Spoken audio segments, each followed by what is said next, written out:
Greetings and welcome to Zord's Planetary Space Program episode 33. Picking up right where we left off last week, we are approaching Bop and entering its sphere of influence. We're gonna get ourselves captured and land. Doing these kind of maneuvers are much easier when you are around these low gravity bodies. It's like the early days when I was flying around Minmus all the time. But now it's, well, Bop and later Pol. I'm going to try and land on both the asteroid-like, or both the tiny moons of Jool in this episode. So we have an orbit, fairly circular, yep, and we're gonna make it a little more so. There we go, that's good. Now this service tank that I have is empty. So I'm going to leave it. We're not going to use it because we're going to land now. So I'm going to transfer the RCS fuel so that we have as much as we can possibly have. Just in case. And then we remove the service tank, as I'm going to call it. And this one has a good name. They change name every time. It's a little annoying. So we're gonna land at the North Pole because that's where we're going, and I'm coming in here, and because I am landing on the North Pole, we are on the Terminator, so to speak, and this means that it's not super clear where I'm going to land. So I'm flying over here, looking for a spot, and it's quite far to Periapps, but then again, the Periapps is far on the night side, so I'm going to do some maneuvering around here and look for a spot to land. And this is not a very bad idea. It's a bad idea, but it's not terrible because, as I said, gravity is so low. You can fly around, you can change your orbit, it doesn't cost much fuel. But I picked out a area, not a spot because it's all dark, and we're coming down and there's the lights on, and watch this landing. Yeah, not very exciting because it's very easy to land on this place. So get all the crew out, starting with Jeb, of course, testing the gravity, trying to find a place to herd himself, no, to plant the flag, and to take all the publicity screenshots, or I mean photographs. So let's get all the guys out. We're gonna do the standard fare, trying to keep this at 4 times time acceleration to get it over with, and we need the lights to shine on your faces so that we can see you. Yeah, Bop landing site. Jeb was here. Smells like seafood for some reason. Or so he claims, I don't know why, because he's in an airtight spacesuit. Anyway, let's get all the crew back into the ship. If you stay put on the ladder, this will be easier. So let's pile in. Whoa! Apparently Kerbals have some serious difficulties moving around, especially in proximity to ladders. So the next target is Pol, of course, and we need to wait for the launch window for Pol. And we're gonna do this while landed, because then we can warp however much we want. And maybe the sun will come around and illuminate some interesting areas. No, it didn't. Oh well, at least we didn't have to wait.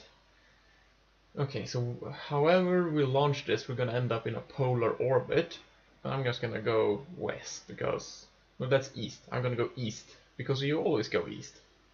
And as you realize, and I too, I'm not ending up in an orbit that's anywhere near the service tank.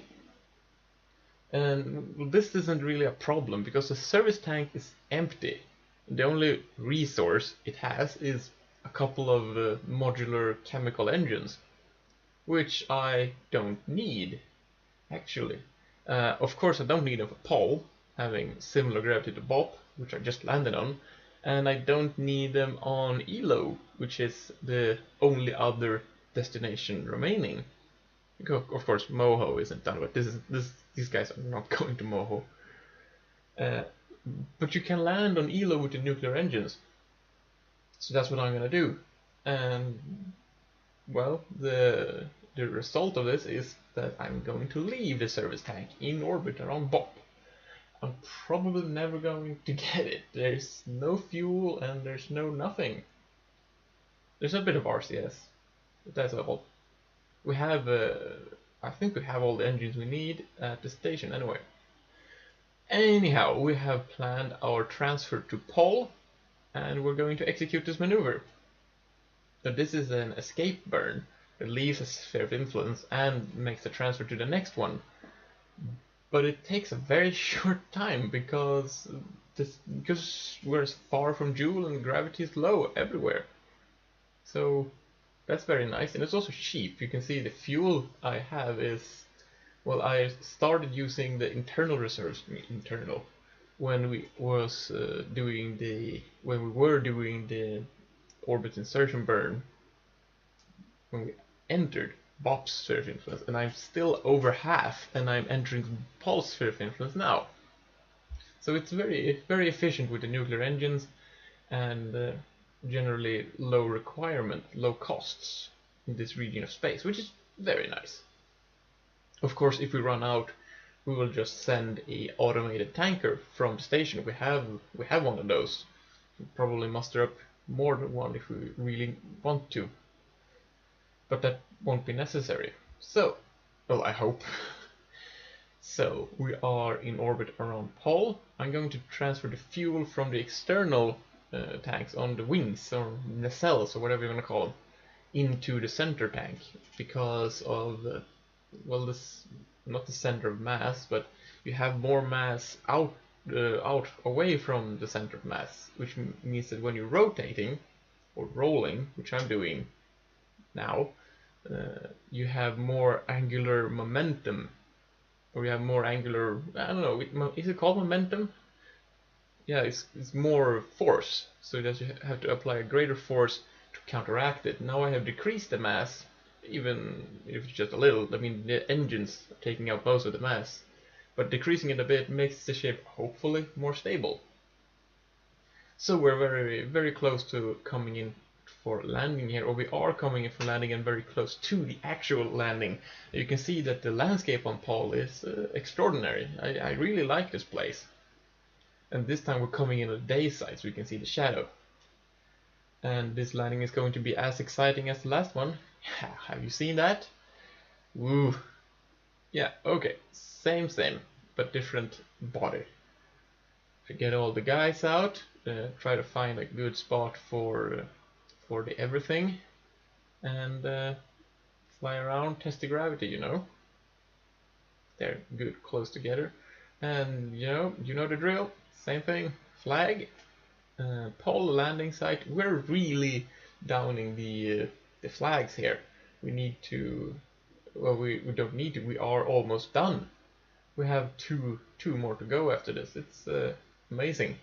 Speaking of amazing, look at the view. Yeah, I'm gonna take plenty of screenshots for this.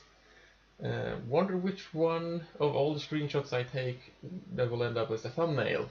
It's always interesting. Okay, so all the guys back into the spaceship. We are going back to the station, Delta Station, around Leith, if you recall. And, well, first get all the kerbals in. Now we do not have to wait for a launch window this time. Not only are we pretty much at a launch window, they're also so frequent they appear, I think, several times a day. So we can just launch and we'll be there pretty much. Because comparing Bop and Pol and Leith and Pol, the orbital periods, of course, are different. Because, oh, look at the view. This game is amazing. It's full of these things. The periods of the orbits of Leith and Bop are, of course, very different, with Leith having a lot shorter orbit. This means that compared to Pol, you have the correct position of Leith very frequently. So we planned the maneuver to go there, and as you see, it curves down under the plane of all the moons, except Bop, which I don't know what he's doing. But when I execute this maneuver, I keep myself on the plane. Oh, kinda. And this ends up using less fuel. And I didn't plan this, but I'll take it. I mean, it's good. You're going home for less. You just need to tweak it. Yeah, there you go. We have the lathe encounter, and we're gonna do an aero braking on the way home. Of course, to save fuel. We still have plenty of fuel, like half, well, not quite half of what we need. But there we go. We're on our way, and the arrival at Lathe will, as usual, have to wait for the next episode. I hope to see you there. Thanks for watching.